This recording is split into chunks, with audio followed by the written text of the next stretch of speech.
Well, we're still talking about natural dyeing, and joining us now is Susan. Hi, Susan. Hi. Yes, well, Susan, you have some yarn here. Tell us a little bit about the process of naturally dyeing yarn.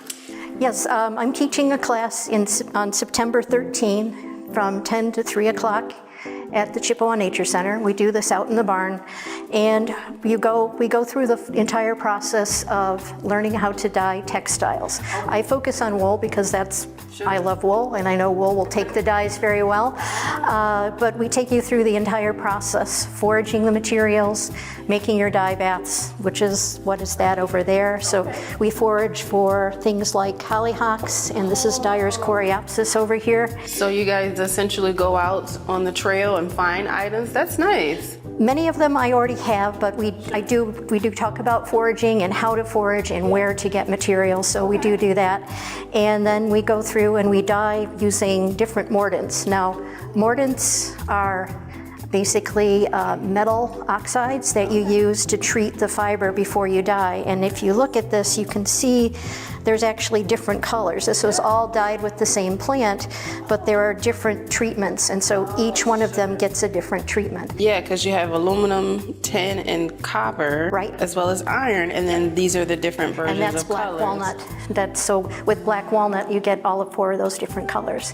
So they're all related. You can see the colors are all related, but they're slightly different shades. Yeah. And so at the end of the class, you'll have basically a set of samples like this, so you can take it home, and if you want to do some dyeing, you'll know, for example, I like this green, and if I use tin with hollyhock, I can get this color again. Yeah, and that looks like a way better color than if you were to buy it from a store and it was dyed with some kind of chemical. Those are good colors.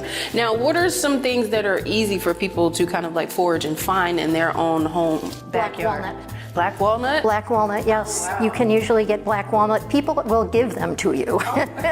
Nobody likes having black walnut around, but that's probably your easiest one to find. But you can grow hollyhocks in your garden. This is a black hollyhock, and you can also grow the Dyer's coreopsis. So these are things you can grow in your own garden. They're all very easy to grow. Awesome. And with any dye bath, how long do you have to let it sit in order to get richer color?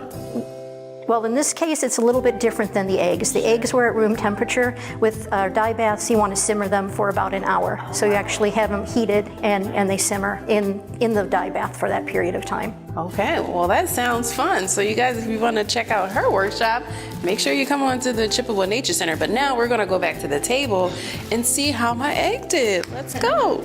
All right, now we're back at the table. We're gonna check out my egg. Corrine, you ready? I'm ready. It's looking good. Let's see. Oh, look at that. Turned out very nice. Yes, and my little swirls on there, you can kind of see those. Yes, you can. Yeah, how fun. Well, Corrine, if people want to come to the Chippewa Nature Center and learn more about the events that you have going on, let them know how they can find that information. Yeah, so they can visit our website, www.chippewanaturecenter.org. Awesome. Well, thank you for having us. Yes, I'm so glad you came. Thank you.